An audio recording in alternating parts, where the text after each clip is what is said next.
The dining room went silent as her words sliced through the air like a knife. "We've already listed your house for sale. Don't bother resisting."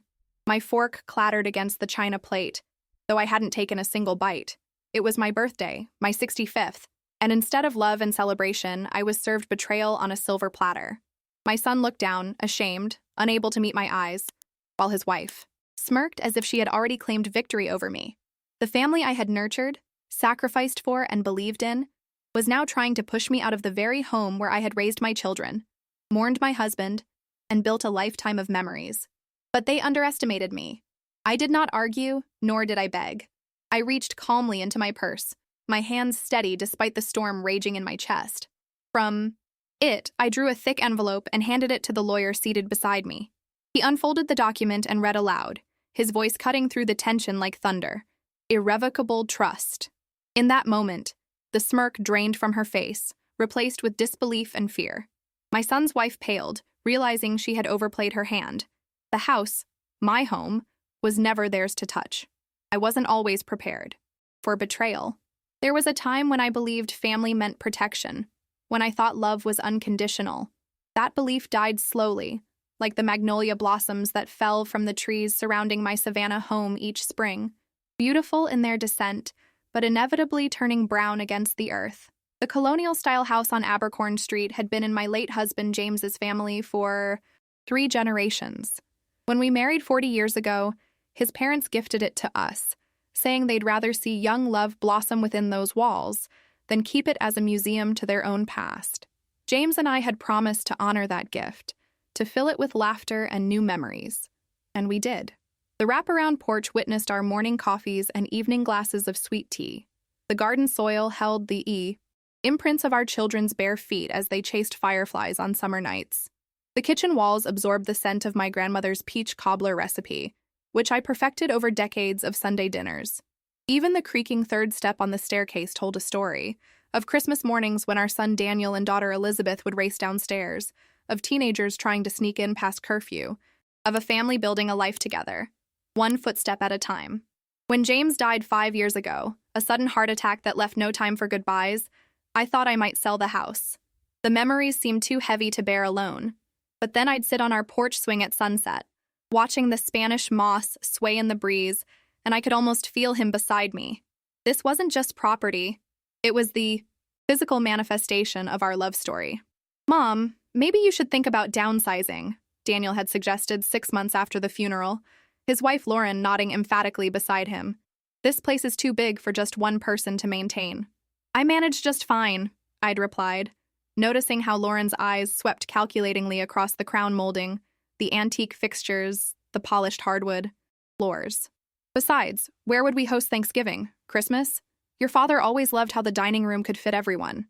Lauren's smile didn't reach her eyes. "Well, Eleanor, times change, priorities shift." I should have recognized the warning signs then. The way she called me Eleanor instead of Mom. The way she spoke about investment opportunities whenever she visited. The way she began to rearrange my furniture during family gatherings, as if preparing the house for new ownership. But grief makes fools of us all, and I was desperate to keep what remained of my family close. So I invited them over more often, cooked their favorite meals, even entertained Lauren's suggestions about updating rooms that James and I had lovingly restored decades ago. "You know, Mom," Daniel said one evening after dinner, while Lauren was in the kitchen pretending to help with dishes but actually inspecting the cabinetry. "Lauren's brother works in real estate. He says this neighborhood is exploding in value. You're sitting on a gold mine."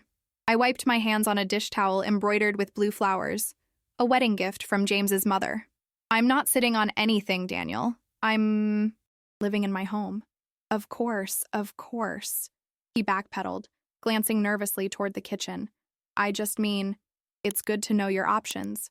That night, after they left, I sat alone in James's study, the one room I hadn't changed since his death. His reading glasses still rested on top of a dog-eared copy of Hemingway. The leather of his chair still held the impression of his body.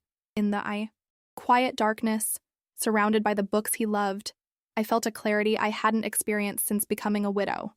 "They want the house, James," I whispered to the empty room. "Our son and that woman want to take our home."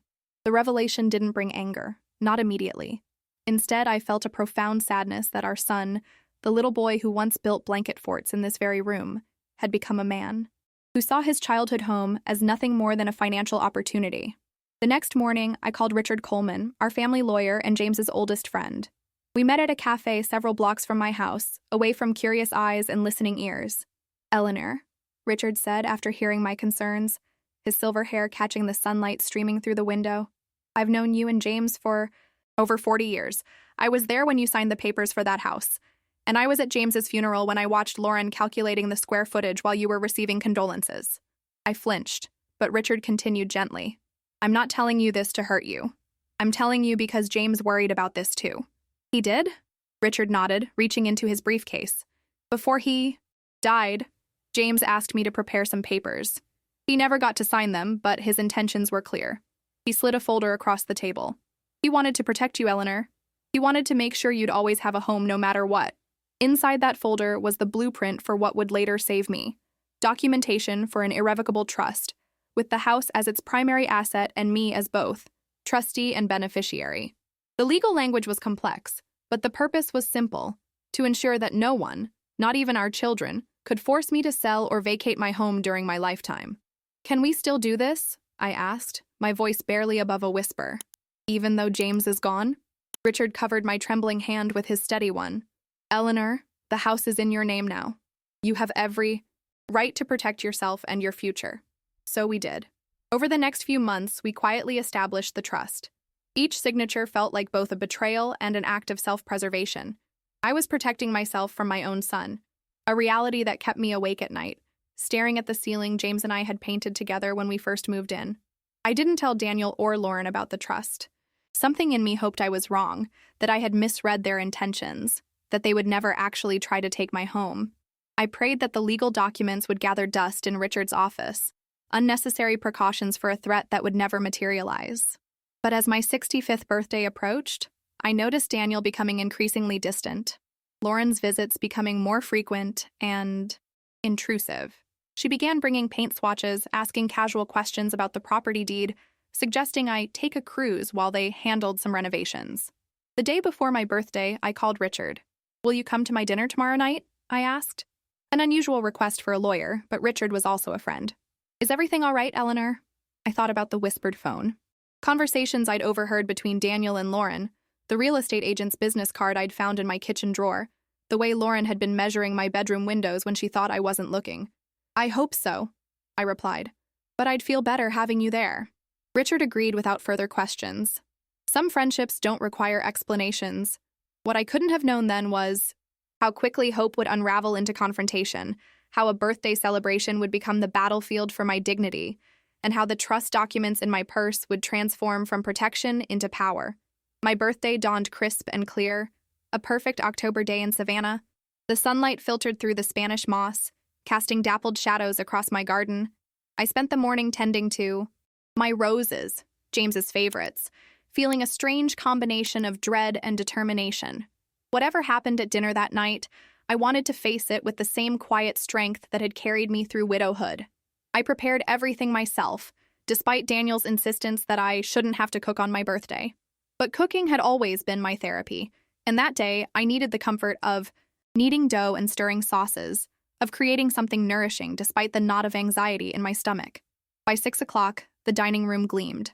The mahogany table that had witnessed 40 years of family celebrations was set with my grandmother's china, crystal glasses James and I had received as wedding gifts, and silver candlesticks polished to a mirror shine.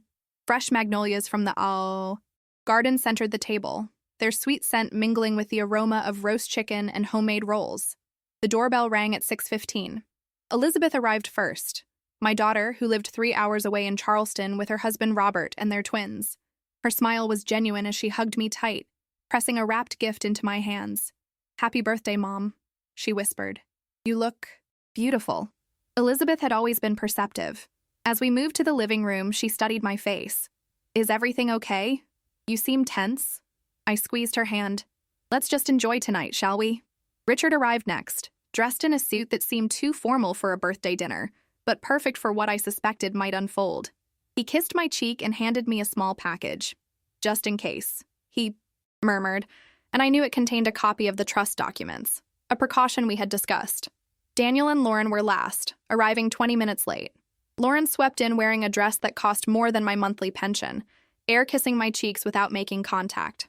"Happy birthday, Eleanor," she said, her eyes already scanning the room as if appraising its value. "The house looks quaint, as always." Daniel hugged me stiffly, avoiding my eyes. "Happy birthday, Mom. Sorry we're late." Lauren had a call with her brother that ran long. "Her brother, the real estate agent?" I asked innocently. Something flashed across Daniel's face.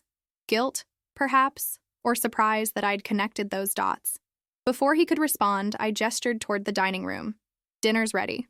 Let's eat before it gets cold." We settled around the table, an uneven gathering of 6.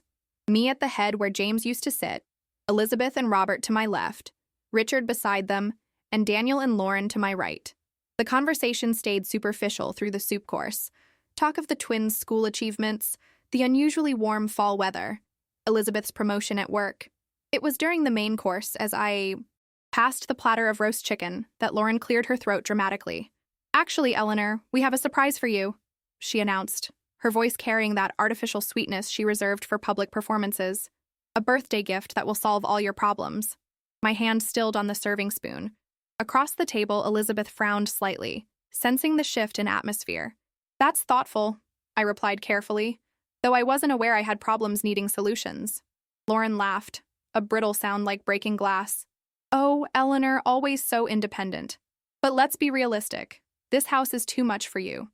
The maintenance, the cleaning, the expenses. At your age, you should be enjoying life, not burdened by property upkeep." Daniel stared fixedly at his plate. Elizabeth's fork clattered against her china. "Lauren," she started, but her sister-in-law held up a manicured hand. "We've been working on this for months," Lauren continued, reaching into her designer handbag. She withdrew a glossy brochure and slid it across the table. "Serenity Sunset Village, a premier retirement community just outside the city. We've already put down a deposit on a lovely one-bedroom unit for you." The brochure showed smiling seniors playing shuffleboard, a sterile dining hall, and a bedroom smaller than my current closet. My stomach twisted, but I kept my expression neutral, years of Southern politeness serving me well. "And what about my home?" I asked quietly. That's when she said it, the words that would change everything. "We've already listed your house for sale. Don't bother resisting. The market is hot right now, and Jason says we could close within 30 days. Just enough time for you to pack what you need." Jason, her brother, the real estate agent. The dining room fell silent. Elizabeth's face flushed with anger. Robert looked embarrassed. And Richard sat straighter, his lawyer's instincts activating. But it was Daniel's expression that hurt the most. Not surprise, not shame, but relief. Relief that their plan was finally in the open. "You listed my house?" I repeated, my voice steadier than I felt. "Without consulting me?" Lauren waved dismissively. "It's for your own good, Eleanor. You're not getting any younger, and frankly, this place is wasted on just one person. The money from the sale will support you at Serenity Sunset for years, and anything left over will help us put the twins through college." She smiled at Elizabeth as if expecting gratitude. "Your children's future secured. Isn't that what you want?" "What I want," I said slowly, "is to be treated with respect in my own home. The home your father-in-law and I built together, Daniel." Daniel finally spoke, his voice weak. "Mom, Lauren's right. This is the practical solution. Dad would have wanted you taken care of."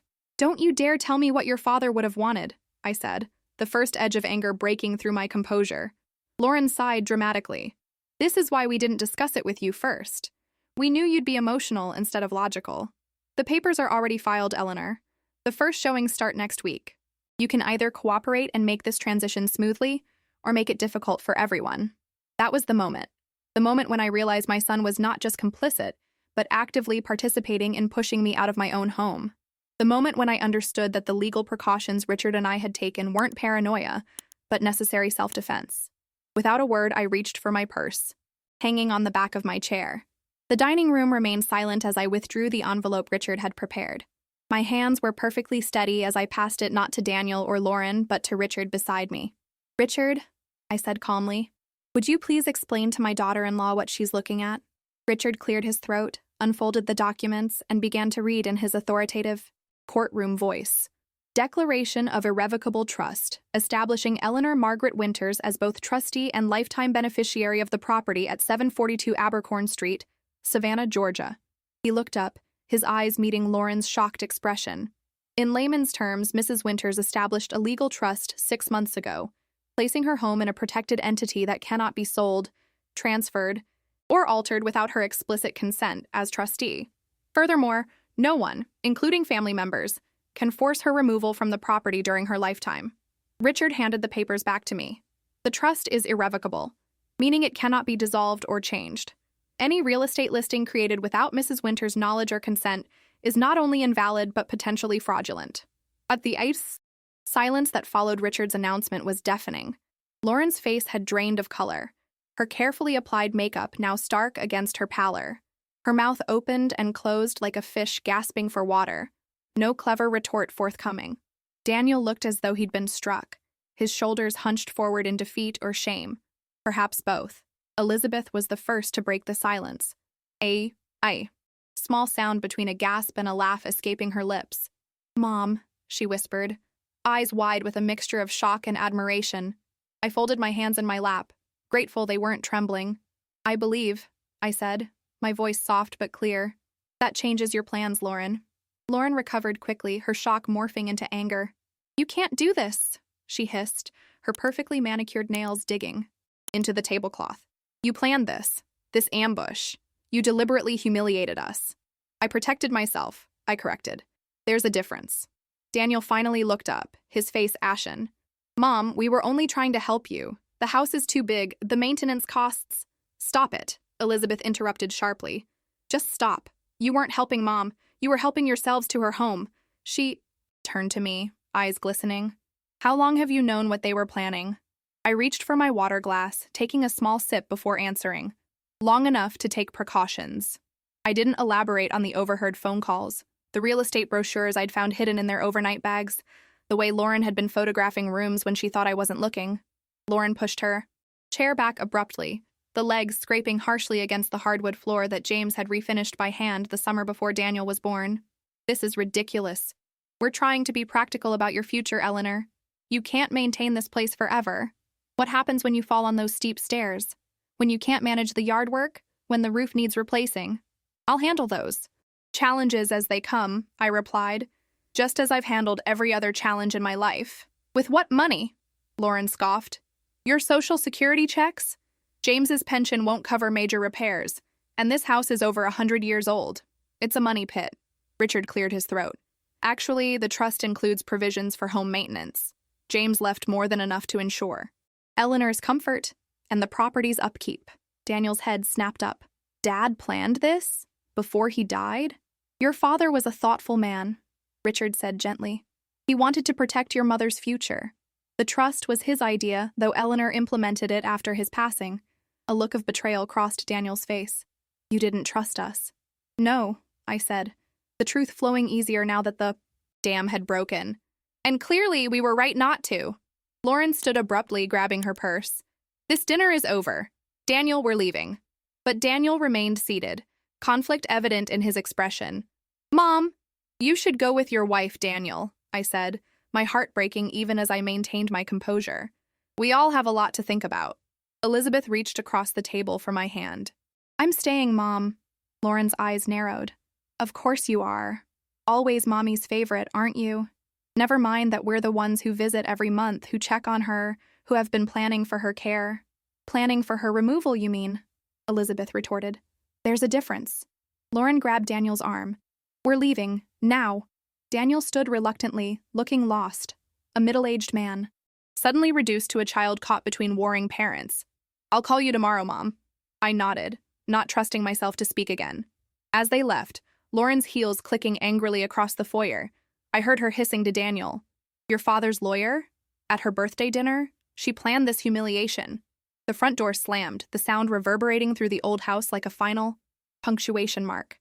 Elizabeth immediately moved to the chair beside me, wrapping her arm around my shoulders. "Mom, I had no idea they were plotting this," she said. "I swear, if I'd known—" "It's all right," I assured her, patting her hand. "I never thought you were involved." Robert looked uncomfortable but spoke up. Mrs. Winters, for what it's worth, I think you handled that with incredible grace. Richard nodded in agreement. More grace than they deserved. I closed my eyes briefly, feeling the weight of the evening settling on me. The adrenaline was fading, leaving behind bone-deep exhaustion and a sorrow I couldn't yet fully process. My birthday dinner, ruined. My son, estranged. My family, fractured. I think I need some air, I said, rising from the table. No one objected as I walked to the French doors leading to the back garden. The October evening was cool but not cold, the scent of late-blooming roses hanging in the air. I followed the flagstone path to the wrought iron bench James had installed for our 30th anniversary, positioning it perfectly to catch the sunset through the magnolia trees. I sat alone in the gathering dusk, listening to the crickets, beginning their nightly chorus. Inside, I knew Elizabeth was probably helping Robert and Richard clear the barely touched dinner, all of them speaking in hushed tones about what had transpired. But out here, in the garden, James and I had tended together for 40 years, I could finally let the tears come. I cried for the son who had chosen greed over love, for the family dinners that would never be the same, for the birthday celebration that had become a battleground. Most of all, I cried for James, wishing he were beside me, his steady hand holding mine, his practical wisdom guiding me through this betrayal. I did what you would have wanted, I whispered to the empty space beside me. I protected our home. A gentle breeze stirred the magnolia leaves, their glossy surfaces reflecting the last golden light of day. Was it my imagination? Or did the air around me warm slightly, as if in response? I don't know how long I sat there, but eventually the back door opened, spilling light onto the patio. Elizabeth approached cautiously, carrying 2 mugs of tea. Mind some company? She asked, offering me a steaming cup. I smiled weakly, making room on the bench. Never from you. We sat in companionable silence, sipping tea and watching the fireflies begin to emerge in the deepening twilight. Finally, Elizabeth spoke. Richard's gone home. Robert's washing the dishes. She paused. We'll stay tonight if that's okay. I'd like that, I admitted, though I'm perfectly fine on my own. Elizabeth's smile was sad. I know you are, Mom. That's what Daniel and Lauren never understood. Your independence isn't a facade. It's who you are. Your father understood, I said softly. He never tried to make decisions for me. We were partners. I remember. Elizabeth nodded. After another moment of silence, she asked, How long have you known what they were planning? I sighed. Suspicions. Since your father's funeral. Certainty. About 6 months ago when I overheard Lauren talking to her brother about listing the house. Why didn't you confront them then? I gazed at the darkening garden, considering my answer. I kept hoping I was wrong, that they wouldn't actually go through with it, that Daniel would remember this as his childhood home, not just a valuable property. Elizabeth's hand found mine, squeezing gently. I'm so sorry, Mom. I should have seen what was happening. You have your own life, your own family, I reminded her. Besides, I handled it, didn't I? A small laugh escaped her. You certainly did. I've never seen Lauren speechless before. The memory of Lauren's shock brought me no pleasure, only a hollow vindication. I hadn't wanted a confrontation. I'd wanted a birthday celebration with my family intact. Instead, I'd received confirmation of my worst fears and a fractured relationship with my son. What happens now? Elizabeth asked. I took a deep breath, the scent of magnolias filling my lungs. Now, we go on. One day at a time. Daniel will either come to understand why I did what I did or he won't. Either way, this is still his home whenever he wants it to be. Without Lauren, Elizabeth added darkly, that's his choice to make, I said, though privately I shared her sentiment. I won't force him to choose between his mother and his wife. Even though she tried to steal your home? I set my empty teacup on the small garden table. Even then. Marriages are complicated, Elizabeth. Love makes people do things they might not otherwise do.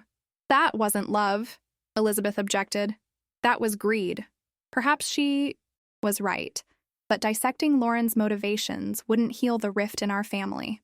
It's getting chilly, I said, standing. Let's go inside. As we walked back toward the warm light of the house, Elizabeth linked her arm through mine. You know what I keep thinking? Dad would have been so proud of you tonight. The thought brought fresh tears to my eyes, but also a strange comfort. James had always admired my strength, even when it meant standing up to him. He would have understood the necessity of the trust, the painful choice to protect myself even from our own son. Yes, I agreed quietly. I think he would have. The next morning dawned clear and bright, sunlight streaming through the windows of a house that remained mine. I woke early, as I had every day since James's death, the habit of solitude now deeply ingrained. The aroma of coffee drifted upstairs. Elizabeth was already awake, likely sitting at the kitchen island where she had done homework as a child. I dressed carefully in a light blue blouse James had always admired, applied a touch of lipstick, and steeled myself for whatever the day might bring. The confrontation was over, but its consequences were just beginning to unfold. Elizabeth and Robert looked up when I entered the kitchen, their conversation halting abruptly. Elizabeth's smile was too bright, Robert's nod too casual. They had been discussing me, or Daniel, or last night's disaster. "Good morning," I said, accepting the cup of coffee Elizabeth poured. "You both slept well, I hope?" "Fine, Mom," Elizabeth assured me. Robert made pancakes. Your favorite blueberry ones. The normalcy was forced but necessary, a lifeline we all clung to. We ate breakfast together, speaking of safe topics. The twins' upcoming school play, Robert's work project, the unseasonably warm weather. No one mentioned Daniel or Lauren or irrevocable trusts. It wasn't until Robert excused himself to take a work call that Elizabeth broached the subject. "Daniel called this morning," she said, watching me carefully. "While you were still asleep." My heart skipped. "What did he say?" "He wanted to know if we were still here, if you were okay." Elizabeth twisted her napkin. "He sounded lost." "And Lauren?" Elizabeth's expression hardened. "Apparently she spent the night at her brother's place. They had a huge fight when they left here."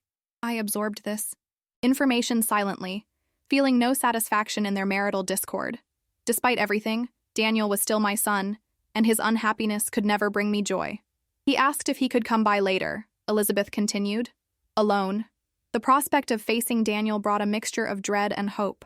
Part of me wanted to refuse, to protect myself from further hurt.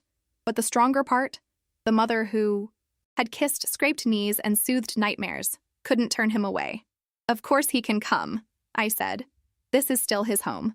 Elizabeth reached across the table, covering my hand with hers. "Mom, you don't have to see him if you're not ready. After what they tried to do." "He's my son," I interrupted gently. "Whatever he's done, whatever mistakes he's made, that hasn't changed." Elizabeth looked like she wanted to argue, but instead nodded reluctantly. "Robert and I can stay if you want, for support." I shook my head. "No, Daniel and I need to speak privately. Besides, you have a long drive back to Charleston. We can stay another day," she offered. "You have lives to get back to," I reminded her. "Jobs, children." "I'll be fine, Elizabeth. I've weathered worse storms than this."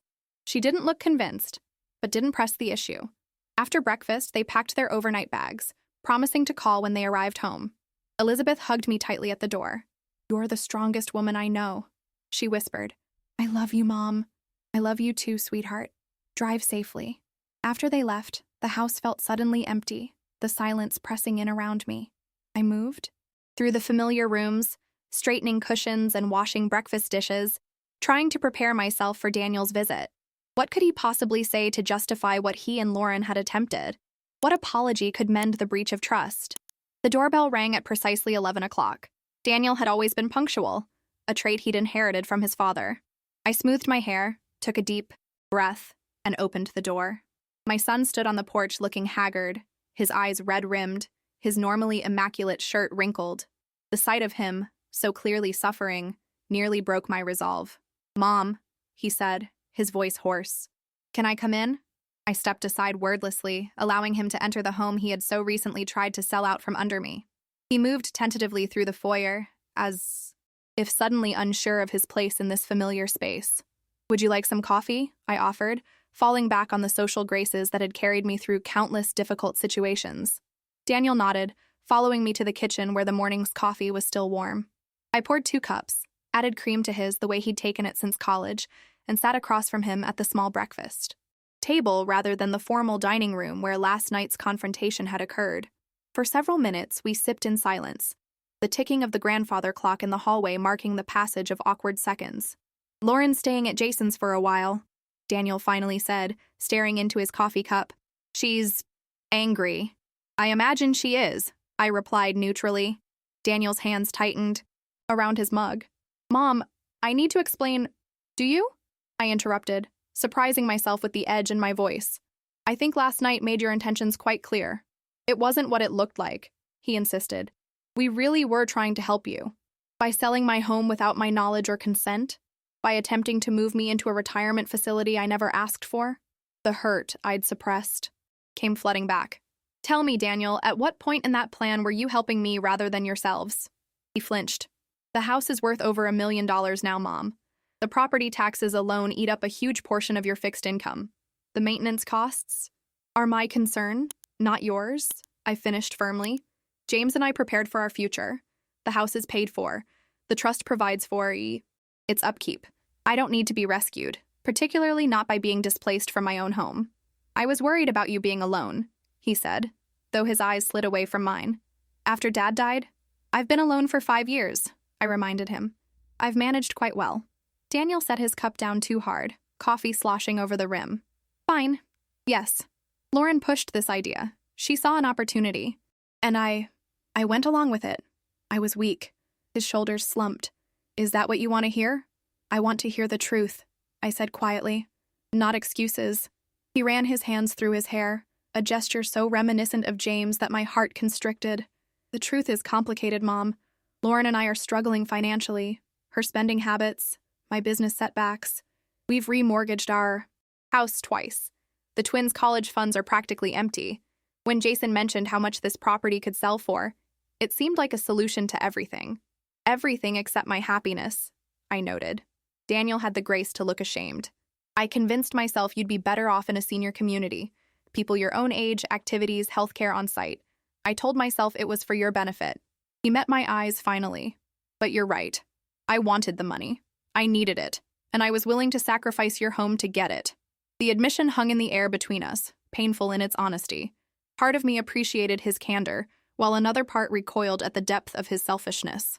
Why didn't you just ask me for help? I questioned. If you needed money? Pride, he admitted.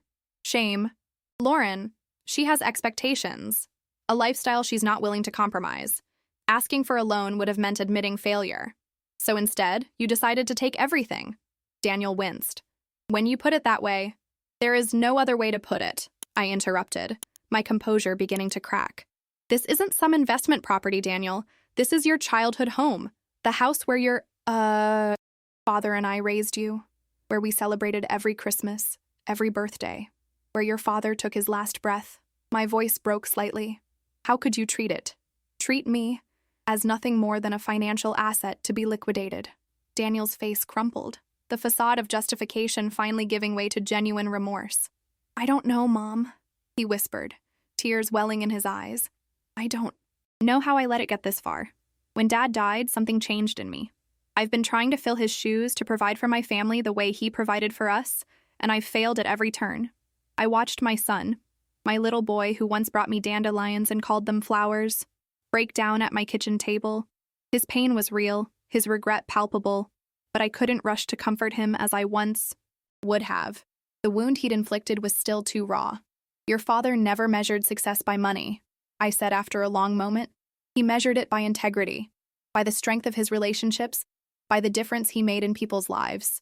I know that, Daniel admitted, wiping roughly at his eyes. That's what makes this worse. I knew exactly what Dad would think of what we planned, and I did it anyway. I pushed a napkin across the table toward him. Your father wasn't perfect, Daniel. No one is. He made mistakes, too. Not like this, Daniel insisted. He would never have betrayed family. The certainty in his voice made me pause. In his grief and guilt, Daniel had elevated his father to sainthood, forgetting the complex, flawed man James had actually been. Perhaps that was part of our current problem, the impossibility of living up to idealized memories. Actually, I said carefully, your father once made a business decision that hurt his brother deeply. They didn't speak for nearly 2 years. Daniel looked up in surprise. Uncle Robert? But they were so close.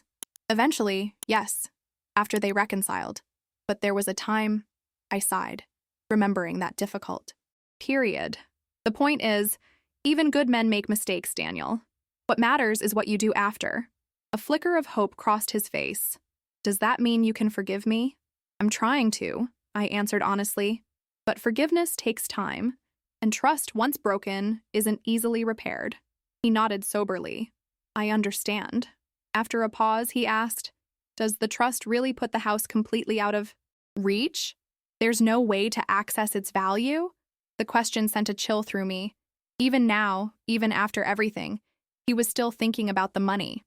The only way the house leaves the trust is upon my death, I said flatly. And even then, it passes equally to both you and your sister, not directly to you. That was your father's wish, and I honored it. Daniel winced. I didn't mean… Yes, you did, I interrupted, my patience finally exhausted. Even now, sitting in the kitchen where you ate breakfast every morning for 18 years, you're still calculating what this property is worth, what you could do with that money. He looked stricken. Mom, no, I think you should leave, I said quietly, standing from the table. I need time, Daniel. And clearly, so do you. Please, Mom, he begged, rising as well. I'm sorry. I'm truly sorry. I know I've betrayed your trust, but I want to make it right. And how exactly would you do that? I asked. You can't undo what's been done. You can't unsay the things Lauren said at my birthday dinner. You can't unfeel the pain of realizing my own son saw me as nothing more than an obstacle to inheritance. The harsh words hung between us, like physical objects. Daniel looked as though I'd slapped him, the color draining from his face. Is that really what you think? He asked hoarsely. That I see you as an obstacle? For a moment, doubt crept in. Was I being unfair? Was I punishing him too harshly for a mistake, grievous though it was? Then I remembered Lauren's smug face as she announced they'd already listed my house. The retirement village brochure with its sterile hallways and tiny rooms, the realization that they'd been planning this for months behind my back. Your actions speak for themselves, I said finally. Go home, Daniel. Call me when you've truly thought about what you've done. Not just because your plan failed, but because it was wrong from the start. Defeated, he moved toward the door. At the threshold, he turned back. For what it's worth, when Richard read out Irrevocable Trust, I was relieved. Part of me wanted to be stopped. I didn't answer, unsure whether to believe him. He lingered a moment longer, perhaps hoping for some softening, some maternal reassurance that everything would be okay. When none came, he nodded once and left, the door closing softly behind him. I sank back into my chair, emotionally drained. The confrontation had resolved nothing, opened no path to reconciliation. If anything, it had only deepened my understanding of the rift between us. My gaze wandered to the framed photographs on the refrigerator. Daniel's high school graduation, Elizabeth's wedding, the twins' birth, happy moments captured in time, evidence of a family once whole. When had it all started to fracture? Was it James's death? Or had the cracks been there all along, hidden beneath the surface of our seemingly perfect life? The rest of the day passed in a fog of memory and regret. I moved through the house like a ghost, touching familiar objects, remembering the history attached to each one. The armchair where James read bedtime stories, the table where Daniel and Elizabeth had done their homework, the window seat where I'd sat during labor with both my children, timing contractions as I looked out at the garden. This house wasn't just wood and plaster, it was the physical manifestation of our family's story. How could Daniel not understand that? How could he have been willing to erase it all for money? As evening fell, I found myself in James's study, surrounded by his books and the lingering scent of his pipe tobacco that somehow still clung to the curtains after all these years. I sank into his leather chair, running my fingers over the worn armrests where his hands had rested countless times. I miss you, I whispered to the empty room. I don't know how to fix this. Of course there was no answer, only the ticking of the antique clock on the mantel and the distant sound of traffic on Abercorn Street. James was gone, and I was alone with decisions only I could make, paths only I could choose. The phone rang, startling me from my reverie. For a wild moment, I thought it might be James somehow calling across the divide. Then reason returned, and I reached for the receiver with resignation, expecting Daniel or perhaps Elizabeth checking in. Eleanor? It's Richard. His voice was tense, professional. I thought you should know. Lauren's brother Jason has filed a complaint with the Realtors Association claiming you interfered with his listing contract. I closed my eyes, a fresh wave of disbelief washing over me. Interfered? The listing was fraudulent to begin with. They had no right to list my property. Of course, Richard agreed. It's nonsense, legally. But Jason is claiming Daniel signed authorization papers as your son and presumed caretaker, suggesting you were mentally incapacitated and unable to make sound financial decisions. The room seemed to tilt slightly. They're claiming I'm incompetent? It appears to be their counterattack, Richard confirmed grimly.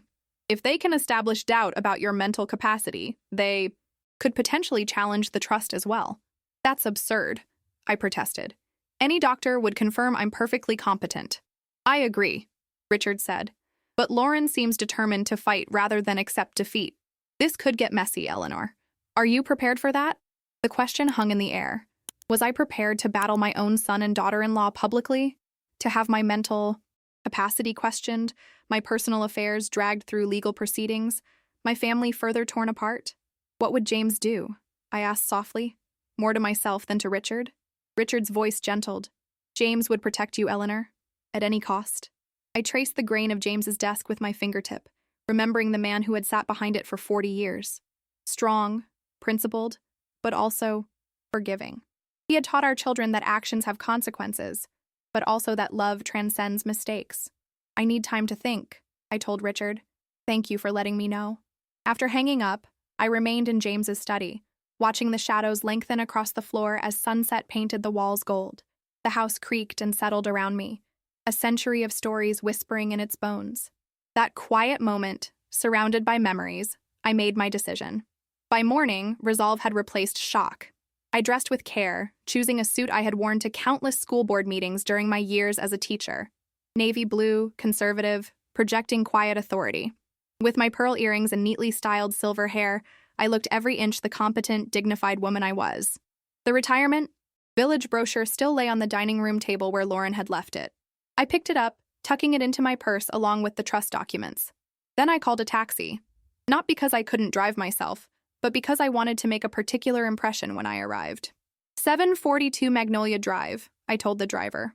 Lauren and Daniel's address. The journey across town took 20 minutes, giving me time to rehearse what I would say, to fortify myself against the confrontation to come. The neighborhood where my son lived was newer than mine, full of large homes built during the housing boom. Impressive from the outside, but lacking the character and craftsmanship of older properties. Their house was a colonial reproduction with perfect landscaping and a 3-car garage. A Mercedes and BMW sat in the circular driveway. Expensive toys that perhaps explained some of their financial difficulties. I paid the taxi driver and asked him to wait, making it clear this wouldn't be a long visit. Daniel answered the door, surprise registering on his face. Mom? What are you doing here? Is Lauren home? I asked, my voice steady. I need to speak with both of you. He hesitated. She's here, but I'm not sure this is a good time. It's never going to be a good time, Daniel. I interrupted. Please tell your wife I'm here. It's important. Something in my tone must have conveyed the gravity of the situation. He nodded reluctantly and stepped aside to let me enter the marble-floored foyer with its soaring ceiling and crystal chandelier. So much space, so little warmth. Wait in the living room, he said. I'll get Lauren. I remained standing, declining to make myself comfortable. This wasn't a social call. Through the archway, I could see their formal living room with its staged furniture and catalog-perfect decor. No books, no family photos, nothing personal or lived in. It looked like a model home, designed to impress rather than welcome. Lauren appeared moments later, her expression guarded. She had clearly taken time to prepare, her makeup flawless, her silk blouse and tailored pants immaculate, battle armor of a different sort than mine. Eleanor, she acknowledged coolly. This is unexpected. I think we've had enough surprises lately, don't you? I replied, meeting her gaze directly. Richard called me yesterday evening. He told me about Jason's complaint to the Realtors Association, about the allegations of mental incompetence. Daniel's face registered shock. What? Lauren, you didn't say anything about... It's a standard legal strategy. Lauren cut him off, unrepentant. Jason's career is on the line because of your mother's little trust scheme. My little trust scheme was a legal protection of my own property, I corrected. Your brother's attempt to sell a house without the owner's consent was fraud. Lauren's eyes narrowed. We had Daniel's signature as your next of kin. I'm not dead or incompetent, I stated flatly. Daniel had no legal authority to sign anything regarding my property. Daniel looked increasingly uncomfortable. Lauren, you told me Jason was just filing a complaint about Mom refusing to honor our verbal agreement. You never mentioned claiming she was incompetent. Lauren waved dismissively. It's just legal language to establish standing. It doesn't mean anything. It means everything, I said, anger finally seeping into my voice. It means you're willing to destroy my reputation, question my sanity, and drag our family through a public legal battle rather than admit you were wrong. Wrong? About what? Lauren challenged. Wrong that this house is wasted on one person? Wrong that you could be comfortable in a senior community? Wrong that Daniel and I could use that money to secure our future? Wrong to make decisions for me without my consent, I clarified. Wrong to ambush me at my birthday dinner. Wrong to treat me as if I'm already dead and you're just waiting to collect your inheritance. The bluntness of my words seemed to land like physical blows. Daniel winced, and even Lauren had the grace to look momentarily discomfited. I opened my purse and removed the retirement village brochure, holding it up. Did either of you actually visit this place before deciding it would be my new home? They exchanged guilty glances. Of course they hadn't. I did, I continued. Yesterday afternoon. Would you like to know what I found?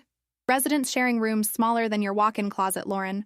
Understaffed caregivers rushing between too many patients. Meals that resembled hospital food. Activities that consisted of watching television in a common room with the volume too high. I let the brochure fall to the floor between us. That's where you planned to send me, so you could sell my home out from under me. We would have found somewhere better if you didn't like it, Daniel protested weakly. That's not the point, I said. The point is, you didn't ask what I wanted. You didn't consider my feelings or my attachment to my home. You saw only dollar signs. Lauren crossed her arms defensively. We can stand here trading accusations all day, Eleanor, but it won't change the facts. You humiliated us at your birthday dinner, and now you'll have to deal with the consequences. Is that what this complaint is about? Revenge for your humiliation? It's about setting the record straight, Lauren insisted. About protecting Jason's professional reputation. I shook my head, disbelief mingling with disappointment. Even now, you can't admit you were wrong. What do you want from us? Daniel interjected, clearly desperate to end the confrontation. An apology? Fine, we're sorry. Is that enough? Can we move past this now? His words were empty, a band-aid offered for a wound that required surgery.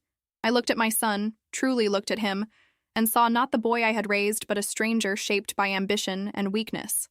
I didn't come for an apology, I said quietly. I came to tell you I've made a decision. I withdrew the second document from my purse. Papers Richard had prepared according to my instructions after our phone call yesterday. This is a cease and desist letter regarding the complaint against me, I explained, handing it to Daniel rather than Lauren. If Jason doesn't withdraw his fraudulent claims immediately, Richard will file countercharges for attempted elder abuse, fraud, and defamation. He believes we have an excellent case. Daniel scanned the document, his face paling. Mom, this would be a disaster for everyone. For the family. The family? I echoed. The family was shattered the moment you and Lauren decided my home was yours to sell, but I'm giving you a chance to limit the damage. Lauren stepped forward, eyes flashing. Are you threatening us? I'm offering you a choice, I corrected. Withdraw the complaint, acknowledge that the house is mine alone to control, and we can begin to rebuild from there. Or pursue this baseless claim of incompetence, and I will defend myself with every legal means available to me. And if we back down? Daniel asked. What then? I met his gaze steadily. Then we try to heal what's been broken. Not immediately. Trust takes time to rebuild, but perhaps eventually we find a way forward as a family. And the house? Lauren pressed, still fixated on the property. The house remains in the trust, I said firmly. It will be divided between Daniel and Elizabeth upon my death, whenever that naturally occurs, not a day sooner. The clarity of my position seemed to finally penetrate. This wasn't a negotiation. It was my final word on the matter. They could accept it, or they could fight a battle they were unlikely to win. Daniel and Lauren exchanged looks, his pleading, hers resistant. A silent conversation passed between them, the power dynamic of their relationship visible in that wordless exchange. We need time to discuss this, Lauren finally said. Her tone clipped. I nodded once. You have until noon tomorrow. Then Richard files our counter-complaint. I turned to leave, then paused at the door. One more thing. Whether or not you withdraw the complaint, I want you to know that my door remains open to you, Daniel. Not to schemes or manipulation, but to my son. If you ever want to visit without ulterior motives, you're welcome in my home. The distinction was clear. Daniel, my son, was always welcome. Daniel, the co-conspirator in Lauren's plot, was not. He nodded mutely, emotion flickering across his face. Relief, shame, gratitude, all mingled together. I left then, head held high, back straight.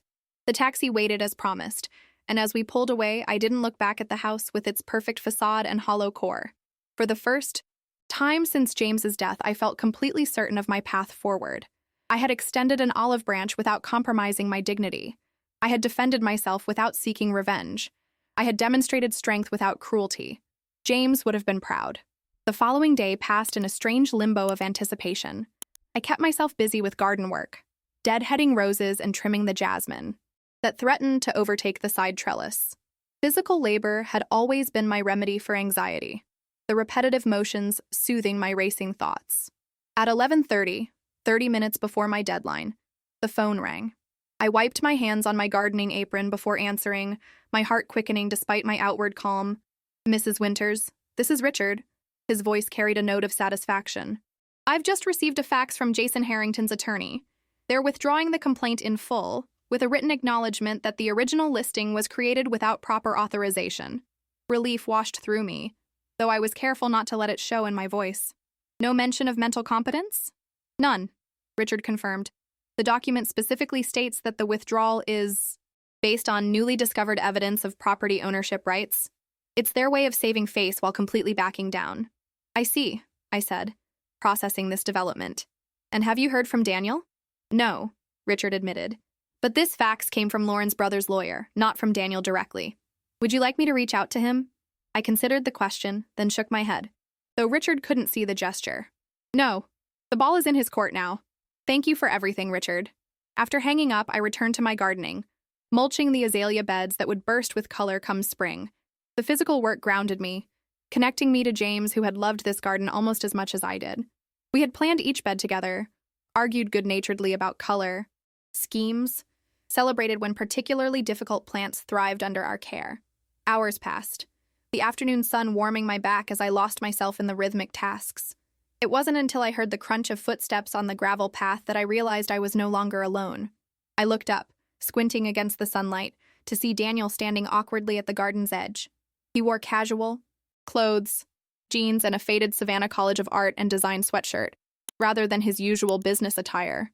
He looked younger somehow, more like the son I remembered. "Mom," he said, his voice uncertain.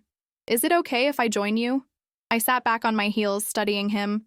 There was no sign of Lauren, no briefcase of legal documents, no agenda evident in his demeanor. Just my son, looking lost and hopeful. "There's an extra pair of gloves in the garden shed," I replied, nodding toward the small structure at the rear of the property. "These beds won't mulch themselves." A smile flickered across his face. Relief, gratitude, understanding. He retrieved the gloves and knelt beside me in the dirt, silently accepting the bag of mulch I pushed in his direction. For nearly an hour we worked, together without speaking. The rustle of leaves, the distant call of birds, the occasional car passing on Abercorn Street. These sounds filled the space between us, more healing than any words could have been. It reminded me of when Daniel was a teenager, angry or hurt about some perceived injustice, unable to articulate his feelings. James had always known to take him to the garden, to let physical work loosen the knots of emotion until Daniel could speak again.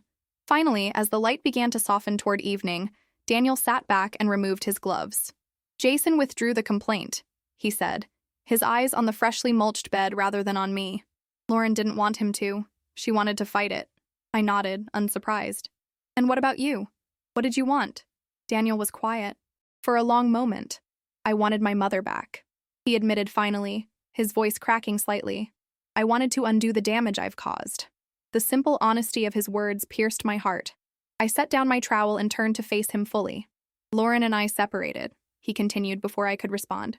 "Not permanently, at least I don't think so. But I've moved into a hotel for now. We need space, perspective." "I'm sorry to hear that," I said, and meant it. Whatever Lauren had done, I took no pleasure in my son's marital troubles. Daniel shook his head. "Don't be. It's been coming for a long time. Our values, they've diverged. Or maybe they were never aligned to begin with." He looked up at the house, his childhood home, with an expression of wistful regret. "Being here today, I keep remembering who I was before. who Dad raised me to be. Somewhere along the way, I lost sight of that. We all lose our way sometimes, I said gently. The important thing is finding the path back. Is there a path back, Mom? He asked, vulnerability evident in every line of his face. After what I tried to do to you? I thought about James again, about the forgiveness he had always extended, even when it wasn't deserved. About the lessons we had tried to teach our children about grace and second chances. There's always a path back to love, I said finally. It may not be straight or easy, but it's there if you're willing to walk it. Daniel's eyes filled with tears. I don't deserve your forgiveness. Forgiveness isn't about deserving, I replied, removing my own gardening gloves. It's about choosing to release the hurt, to make room for healing. I won't pretend what happened didn't wound me deeply, but I choose not to let that wound define our relationship going forward. How can I make it right? He asked, the question of a son rather than a co-conspirator. I considered his question carefully. Start by remembering who you are. Not just my son or Lauren's husband, but Daniel James Winters, the boy who gave his allowance to a classmate who couldn't afford lunch, the teenager who spent his summers teaching underprivileged children to swim, the young man who stood by your father's hospital bed and promised to look after me. Daniel winced at the last example, but I continued. Looking after someone doesn't mean making decisions for them. It means supporting their choices, respecting their autonomy, honoring their wishes. I understand that now, he said softly. Too late, maybe, but I do understand. It's not too late, I assured him. Not if we both choose a different path forward. As twilight descended, we gathered the gardening tools and walked together toward the house. On the back porch, Daniel paused, his gaze sweeping over the property, the ancient oak trees draped with Spanish moss, the garden we had just tended, the weathered swing where he had once pushed his own children during family visits. This place really is special, he acknowledged. I see that now. It's not just a house, it's everything we are as a family. Yes, I agreed simply. Daniel turned to me, his expression serious. I'm going to start therapy, he said, to figure out why I lost sight of what matters, why I let Lauren's priorities become my own, even when they went against everything Dad taught me. The admission surprised me, not the need for it, but his recognition of that need. It was the first step toward the self-awareness James had always tried to instill in our children. I think that's a wise decision, I said. Your father believed in the value of looking inward, of questioning one's motives. Would you have dinner with me next week? Daniel asked hesitantly. Just us. No Lauren, no lawyers, no hidden agendas. Just a son taking his mother to dinner. I smiled, feeling the first true lightening of my heart since that disastrous birthday dinner. I'd like that very much. As Daniel prepared to leave, he embraced me. A real embrace, not the perfunctory hug of recent years. I love you, Mom, he whispered. I'm so sorry for everything. I love you too, I replied. Always have, always will. After he drove away, I remained on the porch, watching the first stars appear in the darkening sky. The path ahead wouldn't be easy. Trust, once broken, takes time to rebuild. But the first step had been taken. A bridge extending across the chasm that had opened between us. In the quiet evening, surrounded by the home James and I had built together, I felt his presence more strongly than I had in years, not as a ghost or a memory, but as the foundation upon which our family had been built, a foundation strong enough to withstand even this storm. We're going to be okay, I whispered to the night air, and for the first time in months, I truly believed it. 1 year later, I stood in the same dining room where everything had fallen apart, making final preparations for another birthday dinner. My 66th. Though the number seemed less significant than the journey of the past 12 months, the table was set with the same china, the same crystal, even the same silver candlesticks. But unlike last year, I approached the evening with anticipation rather than dread, with hope rather than apprehension. Elizabeth arrived first, as she always did, her husband and twins in tow. The children immediately raced to the garden, their energetic footsteps echoing through the house. They can't wait to try out the new swing set, Elizabeth explained, embracing me warmly. Daniel told them all about it. The swing set had been Daniel's project over the summer, a handcrafted wooden structure built in the shade of the magnolia trees, designed to replace the aging one from his own childhood. He had spent weekends measuring, sawing, sanding, all without being asked. A labor of love and perhaps of atonement. It's sturdy enough to last another generation, I assured her. Your brother may have many flaws, but craftsmanship isn't one of them.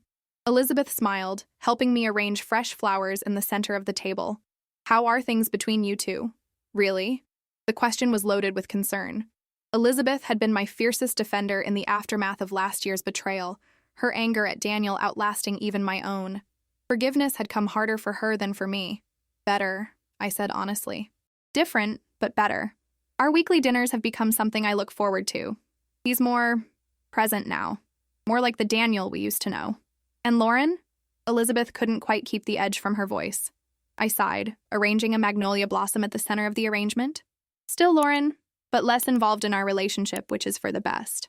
Daniel and Lauren's separation had lasted 3 months before they cautiously reconciled. The Lauren who returned was somewhat subdued, her ambitions tempered by the near disaster her schemes had caused. She and I maintained a polite distance, acknowledging without explicitly stating that some wounds were too deep for complete healing.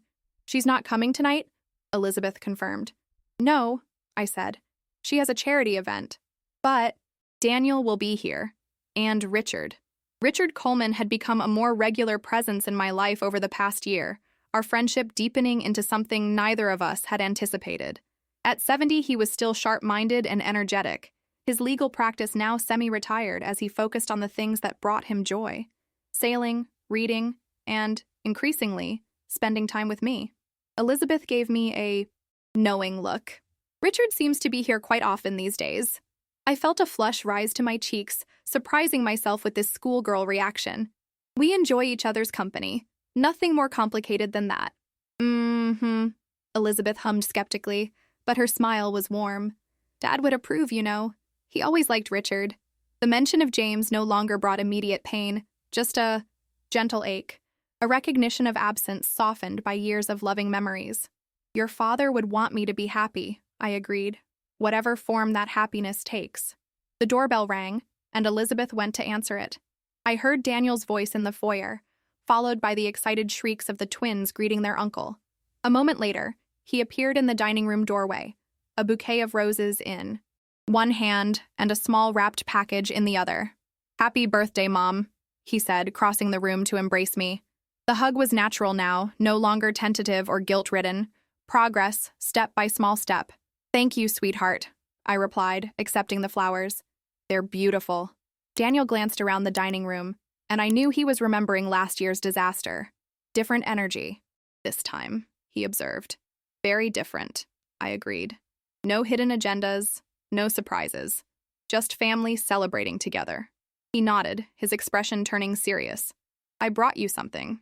It's not much, but he handed me the small package. Inside was a handcrafted wooden box, the wood grain polished to a warm glow. When I opened it, a familiar melody played, Debussy's Clair de Lune, the piece James and I had danced to at our wedding.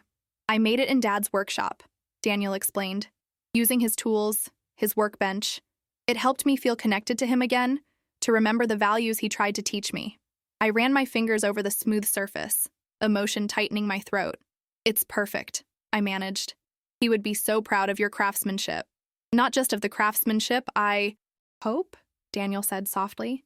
I met his eyes, seeing the question there, the need for reassurance that the bridges we'd been rebuilding were solid, that the healing was real. He would be proud of the man you're becoming, I confirmed. The journey back to yourself hasn't been easy, but you've walked it with courage. Daniel smiled, relief evident in his expression. One day at a time, right? That's what my therapist keeps saying. Wise advice for us all, I agreed. The doorbell rang again, Richard arriving, precisely on time as always. The evening shifted into full celebration mode, the twins showing off their latest gymnastics moves, Elizabeth and Robert sharing news of their recent promotion and house renovation, Daniel describing his latest woodworking projects, Richard contributing dry wit and gentle warmth to the conversation. Unlike last year's tension-filled disaster, this birthday dinner flowed with genuine laughter and comfortable silences. When it came time for cake, a lemon confection from my favorite bakery, the candles illuminated faces united by love, rather than divided by greed. After dinner, while the others moved to the living room for coffee, I slipped away to the back porch, needing a moment alone to absorb the contrast between this birthday and the last. The October evening was mild, stars emerging in a clear sky. The garden James and I had created together silvered by moonlight. The sound of the door opening behind me didn't disrupt my peace. Richard stepped out, offering a shawl he'd thoughtfully grabbed from the hall closet. "Escaping your own party?" he asked, his voice gently teasing. "Just catching my breath," I replied, accepting both the shawl and his presence beside me. "It's been quite a year." Richard nodded, his gaze following mine out to the garden where Daniel's new swing set stood in silent testimony to renewal and second chances. "You've handled it all with extraordinary grace, Eleanor," he said. "Lesser people would have become bitter, vindictive." "What would that have accomplished?" I asked. "More pain, more division." James and I tried to build something lasting here. Not just a house, but a foundation of values. Destroying that in the name of revenge would have been the real loss. Richard's hand found mine in the darkness, his touch warm and steady. "James chose well when he married you. I've always thought so." I squeezed his hand, grateful for his presence, for his unwavering support throughout this difficult year. "And now?" I asked, surprising myself with the directness of the question. Richard turned to face me, moonlight silvering his hair. "Now I think I'm the fortunate one to have you in my life, not as a client, not as my old friend's wife, but as Eleanor, the remarkable woman you've always been." Inside, I could hear laughter, my family together again, healing and whole. Outside, the garden James and I had planted continued to flourish, roots deep and strong beneath the surface. And beside me stood a man who saw me clearly, who respected my strength rather than seeking to diminish it. "We should rejoin the others," I said after a moment, "before they send a search party." Richard nodded. But neither of us moved immediately. The moment felt significant, a threshold between what had been and what might yet be. Not an ending or a replacement of what I'd had with James, but a new chapter, unexpected yet welcome. As we finally turned to go back inside, I paused at the door, looking back at the home that had been the battleground for my dignity and was now, once again, simply home. The irrevocable trust papers were safely filed away, their legal protection still important but no longer the central focus of my relationship with my son. The true protection, I had come to understand, wasn't in legal documents, but in the values James and I had instilled in our children, in the strength I had discovered within myself, in the community of love that surrounded me even after loss. "You know," Richard said, following my gaze. "When James and I were drawing up those trust papers, he said something I've never forgotten. He said, 'The house is just wood and stone, Richard. The real legacy is teaching our children that some things are beyond price.'" I smiled, feeling James's presence in the memory. He was right. Some lessons are harder to learn than others, but they're the ones that matter most. Inside, my family waited. Imperfect, healing, mine. Outside, the garden James and I had planted continued to grow, season after season. And within me, the strength that had carried me through betrayal and vindication remained steady and sure. As Richard opened the door for me, warm light spilling out from the house James and I had filled with love, I thought of the irrevocable trust that had saved my home. But the truly irrevocable trust, I now understood, was the one I had placed in myself, in my own capacity to stand firm, to forgive, to rebuild what had been broken, and to recognize that true inheritance isn't measured in property or possessions, but in the dignity we maintain when faced with those who would take it away. "Happy birthday, Eleanor," Richard said softly, as we rejoined the celebration. And it was, in every way that mattered.